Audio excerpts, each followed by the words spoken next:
Bonjour à tous, nous sommes le mardi 10 octobre 2017, je suis Maude Roussel, chargée de mission au CAFOC de Dijon et j'ai le plaisir de vous présenter aujourd'hui un voyage Cap-Forme Express intitulé « Se repérer dans le champ de l'évaluation ». Si vous souhaitez réagir ou poser des questions, n'hésitez pas à nous écrire grâce à la petite bulle jaune en bas à droite de la vidéo. Nous y reviendrons à la fin de cette présentation d'ici quelques minutes. Se repérer dans le champ de l'évaluation est un court voyage de démonstration. À ce jour, même le seul accessible gratuitement et dans son intégralité sur notre portail Cap-Forme Express. Comme je le disais, c'est un voyage plutôt court. En 1 heure, il vous sera tout à fait possible d'en avoir vu tout le contenu. Alors pourquoi ce voyage ? L'équipe de conception de ce voyage s'était d'abord lancée dans la réalisation du voyage qui s'appelle « Évaluer la progression des apprentissages ». Il est déjà disponible sur notre portail au tarif de 295 €, accompagnement et animation comprises, bien entendu. Très vite, au cours de l'élaboration de ce voyage, un constat s'est installé. Pour aller en profondeur sur la question de l'évaluation des apprentissages, il fallait d'abord que l'apprenant de Cap-Forme possède un bagage minimal de connaissances sur l'évaluation.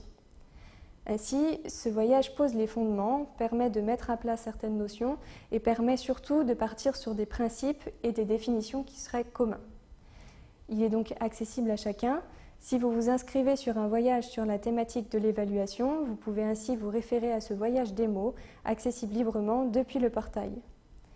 Autre vertu, ce voyage montre l'esprit dans lequel tous les voyages ont été imaginés.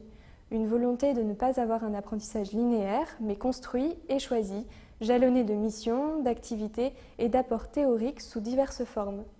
Une histoire permet d'apporter des savoirs, qu'ils soient oralisés, écrits, animés, de vérifier la compréhension grâce à des quiz, drag and drop ou des questions ouvertes. Quelle contextualisation anime ce voyage ? Vous retrouverez 4 personnages dans la salle d'attente de la gare.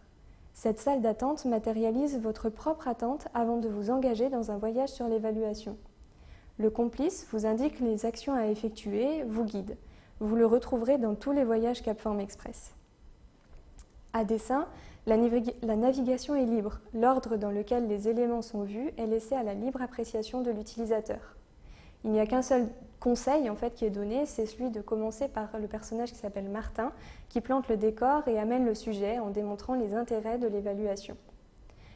Le fil rouge ou l'histoire, c'est Juliette, une jeune apprentie en BTS Banque, et sa tutrice Nicole, qui doit évaluer son travail et ne sait pas comment s'y prendre. Juliette joue là un rôle de personnage naïf, elle pose des questions, tandis que Nicole tente de transférer de manière concrète les apports du voyage à l'exercice qui lui est demandé. Il y a également Martin, inspecteur de l'éducation nationale, qui, de par sa posture, est plutôt un sachant. Il apporte du fond, du contenu, tout comme Nassim, qui est lui professeur de mathématiques et formateur de comptabilité pour adultes donc. Pour obtenir des informations, des contenus, il suffit de cliquer sur les personnages ou sur les différents médias présents dans la salle d'attente, affiches, télévision, magazines et une de journal. Les objectifs de ce voyage. Ils sont au nombre de 7. Appréhender l'intérêt de l'évaluation. Là, Martin explique à l'aide d'un schéma la démarche d'évaluation.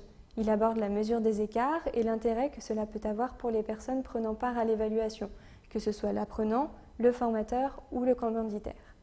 Un exercice sous forme de drag and drop permet de vérifier la bonne compréhension des apports. Deuxième objectif, différencier évaluation et contrôle. Nassim fait la démarche inverse. Là, pas d'exposé. Il entre par l'activité et propose un tableau sur la distinction entre contrôle et évaluation à compléter par l'apprenant.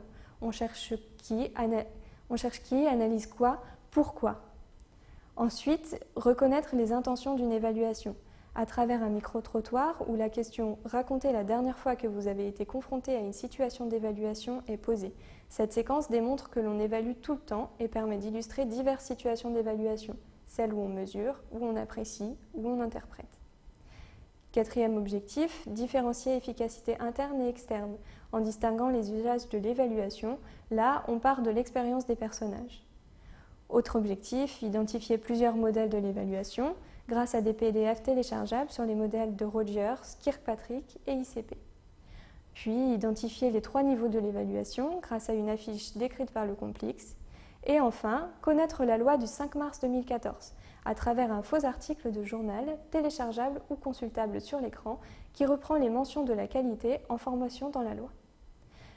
Voilà, c'est tout pour la présentation de ce voyage. N'hésitez pas à poser vos questions si vous en avez et à aller le visiter.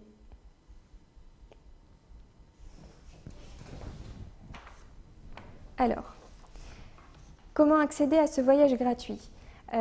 Pour accéder à ce voyage gratuit, il n'y a pas besoin de login. Depuis la page Découvrir, en fait, en bas de la page, il y a Tester un voyage.